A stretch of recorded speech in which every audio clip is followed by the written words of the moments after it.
Millions of tax dollars are spent on this type of computer surveillance, a disgusting procedure for a professed free society. They're overstepping the bound. Just the other day, they walked into somebody's house. They suspected he was a drug dealer. He was using his automatic selector, and then police marched in, and they said it looked like a gun after they killed the man.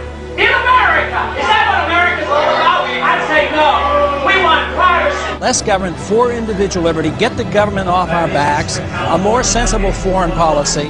I'm very disappointed that so far in this Congress we have not yet seen any sincere effort to cut any spending. There's something wrong here that could and should be adjusted with decreased spending, not raising taxes, and not further robbing the Social Security Trust Fund. The more we threat, the more we intimidate, the more we want to bomb people, the more we're leading into another fiasco like Vietnam. We trade with Vietnam now. That's a much better way than trying to impose our will on Vietnam by going over there and dropping bombs. So I would say that this just points out again that we have a very, very poor foreign policy in the Middle East. I wish the Congress would address the unconstitutionality of presidents waging war. That, to me, is a lot more serious than Monica Lewinsky, let me tell you. The corporations are in bed with the government. Peace and harmony can never be achieved by bombs and intimidation. Mr. Speaker, over the last 3 to 4 years, I've come to the floor on numerous occasions trying to sound a warning about both our foreign policy and our monetary policy. The cause is the Federal Reserve. The cause is the problem is the Federal Reserve has been granted authority that is unconstitutional to go and counterfeit money. And until we recognize that and deal with that, we will continue to have financial problems. The Federal Reserve credit created during the last 8 months has not stimulated economic growth in technology or the industrial section, but a lot of it ended up in the expanding real estate bubble. This too will burst, as all bubbles do. During the next decade, the American people will become poorer and less free. I do not see any reason whatsoever to take young men and young women and send them 6,000 miles off to a land to attack a country that has not committed any aggression against this country. War is not popular. People get killed and body bags end up coming back. I don't want anybody's legs shot off for some reason that is not justified, and it's not a declared war. I think that should be the litmus test of everybody in this country and everybody over on that hill too. If this war is worth fighting, are you willing to go and lose your legs, lose your life, or send your kids or send your grandkids?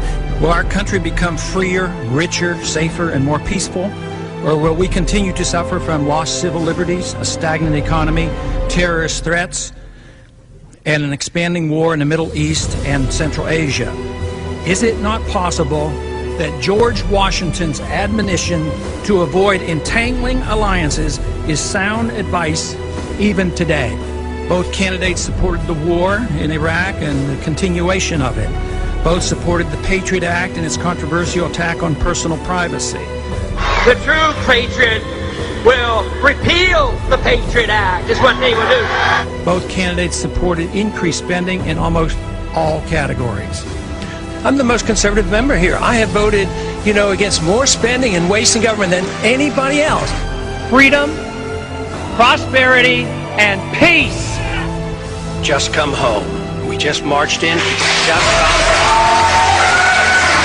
We have allowed our nation to be overtaxed and overregulated and overrun by bureaucrats. The founders would be ashamed of us for what we're putting up with.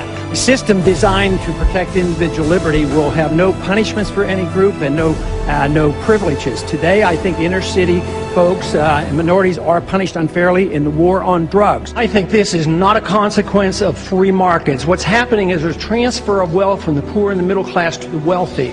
This comes about because of a monetary system that we have.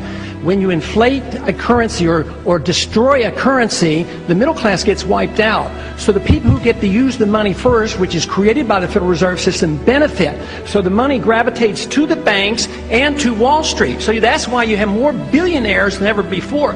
Today, this country is in the middle of a recession for a lot of people. Michigan knows about it. Poor people know about it. The middle class knows about it. Wall Street doesn't know about it. Washington, D.C. doesn't know about it, but it's because of the monetary system and the excessive spending.